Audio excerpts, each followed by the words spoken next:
Assalamualaikum warahmatullahi wabarakatuh. Waalaikumsalam warahmatullahi wabarakatuh. Apa kabar teman-teman semuanya? Baik, insyaallah. Alhamdulillah. Bismillahirrahmanirrahim. Alhamdulillah. Wassalatu wassalamu ala sayyidina Rasulillah wa ala alihi wa sahbihi wa man wala. Amma ba'du. Baik, pada pertemuan kita siang hari ini, mudah-mudahan bisa memberikan semangat oleh Allah Subhanahu wa taala di dalam mata kuliah filsafat hukum Islam yang akan kita bahas insyaallah pada pertemuan kali ini. Kebetulan ada pertemuan pertama kita di semester ini, yaitu tentang bagaimana kita mengenal filsafat hukum Islam dan ruang lingkupnya, yaitu dengan memahami hakikat, kemudian perkembangan dan pertumbuhan, dan yang terakhir adalah objek kajian filsafat hukum Islam itu sendiri. Ya.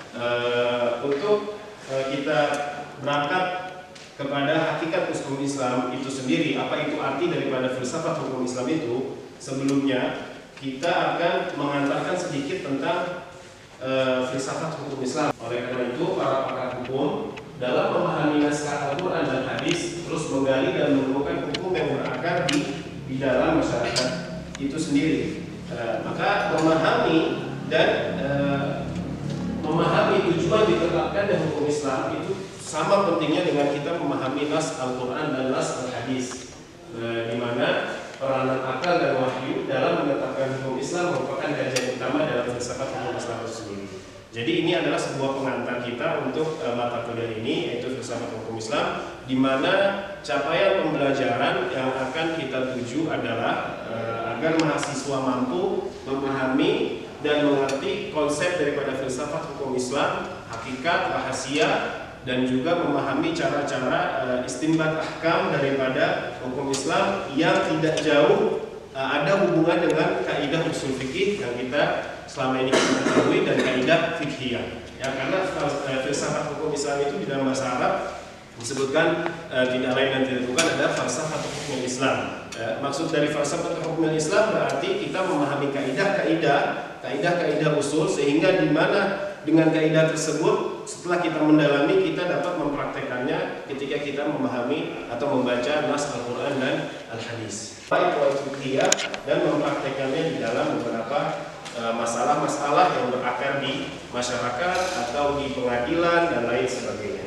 Ya, yaitu kita sekarang sedikit mengenal atau tentang sejarah awal pertumbuhannya hukum filsafat hukum Islam itu sendiri, di mana hadis yang sangat terkenal ini bahwasanya ketika Nabi Muhammad SAW pernah mengutus salah satu sahabat beliau bernama Muaz bin Jabal ke Yaman. Saat itu Nabi Muhammad bertanya sebelum beliau berangkat, ketika wahai Muaz bin Jabal, ketika engkau mendapatkan suatu perkara di Yaman, apa yang engkau gunakan untuk memutuskan perkara tersebut?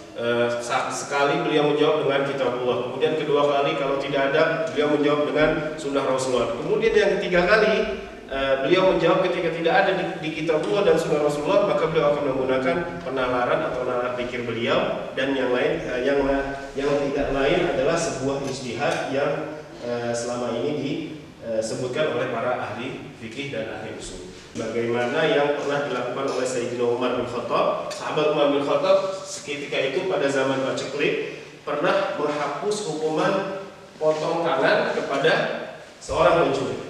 Ya, itu adalah salah satu ciri daripada ijtihad yang pernah berada di sejarah agama Islam. Dan akarnya ada di dalam agama Islam, berkembang sedikit-sedikit yang dikembangkan oleh para ulama, salah satunya oleh Al-Imam Al-Juwaini. Ya, di dalam pemikiran beliau tentang aslul ahkam atau tujuan daripada hukum-hukum dibagi menjadi tiga, yaitu daruriyah, tahsiniyah, dan hajiyah, di mana diteruskan kembali oleh murid beliau, yang mana pola pikir Imam Al-Juwaini tersebut diteruskan oleh Al-Imam Al-Ghazali. Kemudian dari kalangan Mu'tazilah juga ada seperti Abu Hasan Al-Basri dari kalangan Mu'tazilah. Ya, terus berkembang perkembangan filsafat hukum Islam hingga datang setelah beliau ini para pakar usul fikih, sehingga mencetuskan kaidah-kaidah yang berdasarkan dari hadis dan sunnah, sehingga dapat mempraktekkan kaidah-kaidah tersebut dalam memahami teks syariah yaitu Al-Quran dan Al-Hadis. Ya. Ini adalah sedikit contoh filsafat hukum Islam yang telah dibukukan pada akhir-akhir zaman sekarang ini di Indonesia oleh tulisannya Dr. Muhammad Fakhruddin awal tahun muncul buku filsafat, oleh Hasga Siddiqi juga seperti itu. Ya, kemudian yang terakhir ini adalah yang saya akan jadikan tugas pada pertemuan kali ini dan tugas berikutnya, yaitu objek kajian filsafat hukum Islam. Ya, maka sekarang saya akan membagi kelompok dua kelompok. Itu nanti salah satu dari antum sekalian, dari teman-teman sekalian maju ke depan perwakilan menjelaskan tentang pembagian filsafat hukum Islam secara objektif, ya. Itu ada falsafatul tasyri' dan falsafatul syariah, nanti pembagian setelahnya. Di sini falsafatul tasyri' dan itu dibagi menjadi 5, ya. Ada daimul ahkam, mabadiul ahkam, usulul ahkam, maqasidul ahkam dan qawaidul ahkam. Nanti untuk kelompok pertama itu akan membahas tentang qawaidul ahkam, mengenai pengertian dan sepak terjangnya. Kemudian dari falsafatul syariah, pembagian yang kedua, nanti untuk kelompok yang kedua ini akan membahas tentang asrarul ahkam, rahasia-rahasia atau rahasia-rahasia hukum Islam, ya. Silakan untuk berkelompok sedikit, nanti kalau sudah selesai langsung maju salah satunya. Silakan bagi kelompok.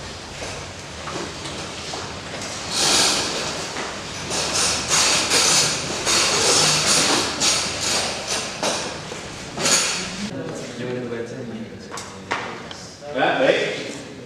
Sudah selesai? Kalau sudah selesai, boleh silakan kembali ke tempat masing-masing. Nanti salah satu perwakilan dari kelompok, setiap kelompok akan maju dengan membacakan apa yang telah didiskusikan oleh kelompoknya tersebut. Boleh membawa laptop ke depan.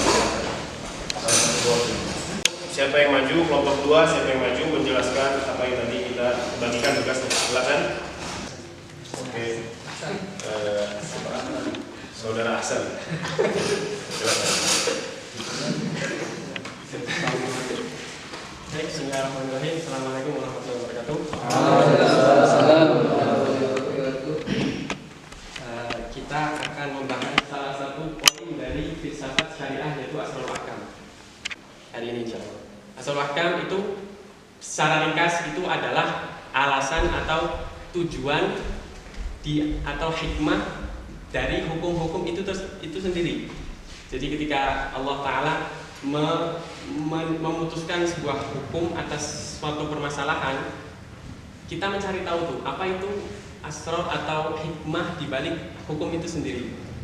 Jadi itu merupakan poin yang sangat penting dalam filsafat syariah, dalam mempelajari ilmu syariah itu sendiri. Seperti ketika kita, kalau dalam istilah fikih, istilah bahasa Arab, ketika kita ingin mencari tahu misal apa itu asrarul atau hikmahnya sholat, di dalam istilah fikih itu dikatakan mungkin sirrus sholat. Atau ketika ingin tahu sir atau asrar sholat dalam segi syariat, berarti sirru syariatis sholat, dan seterusnya seperti itu. Para ulama, para pakar ilmu ijtihad, ilmu usul fikih itu membuat atau mengkodifikasikan 3 cara atau metode untuk mencari tahu apa itu asrarul ahkam. Yang pertama ada metode takwili, kemudian ada metode takwil dan metode kias.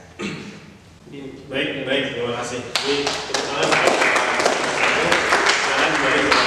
Assalamualaikum warahmatullahi Waalaikumsalam warahmatullahi wabarakatuh. Oke, kelompok 2 silakan tentang apa itu qawaidul ahkam dan fungsi atau sepak terjang sedikit, boleh diberikan contoh. Silakan.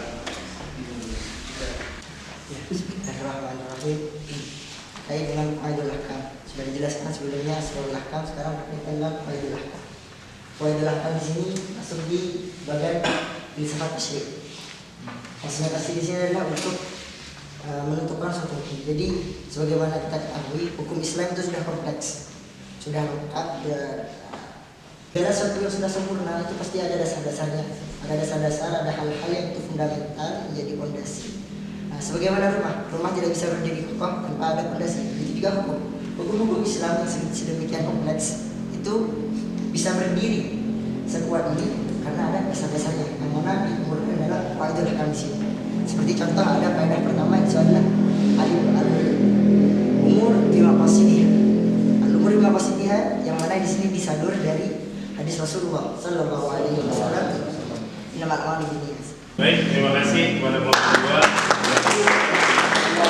Oke, mahasiswa yang luar biasa yang sangat saya banggakan. Baik, untuk pertemuan kali ini saya cukupkan sampai sekarang. Namun sebelum kita tutup, jadi kita kembalikan lagi sedikit refleksi dalam pertemuan kita kali ini. Bahwasannya apa yang kita pelajari hari ini adalah tentang hakikat filsafat hukum Islam itu sendiri, yang tidak lain dan tidak bukan adalah kita mempelajari qawaidul ahkam di dalam literatur usul fikih atau kaidah-kaidah fikihiyah untuk kita perdalami sehingga kita ketika mempelajari teks-teks Al-Quran kemudian kita bisa mempraktekkan sedikit demi sedikit dengan menggunakan standar-standar yang telah ditetapkan oleh para ulama kita terdahulu. Oke, kemudian perkembangan dan pertumbuhan yang tadi sudah kita jelaskan bahwasanya mula dari diperintahkannya sahabat Muaz bin Jabal Rasulullah SAW dengan percakapan yang terjadi antara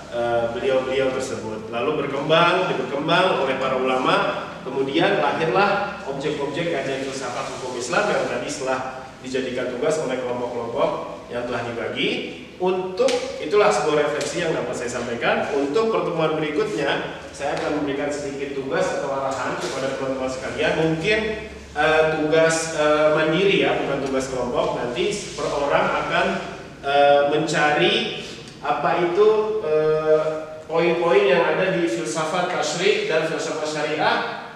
Itu semuanya akan mencari dan memberikan referensi yang komprehensif, yang terkini berkaitan dengan jurnal-jurnal yang menyangkut dengan pembahasan tersebut ya. Kemudian juga ditambahkan dengan kitab-kitab terdahulu yang fungsinya untuk menguatkan apa yang kalian cari di jurnal. Jadi tugas mandiri satu orang mencari apa itu Da'iul Ahkam, Mabadiul Ahkam, Ushulul Ahkam dan lain sebagainya hingga ke pembagian yang kedua ke filsafat syariah ya. Sampai sini apakah semua pertemuan yang telah kita lalui dari awal sampai sekarang jelas? Jelas. Terima kasih kepada teman-teman sekalian atas kerjasamanya yang sangat luar biasa. Saya tutup. Wabillahi taufiq wal hidayah. Wassalamualaikum warahmatullahi wabarakatuh. Waalaikumsalam warahmatullahi wabarakatuh.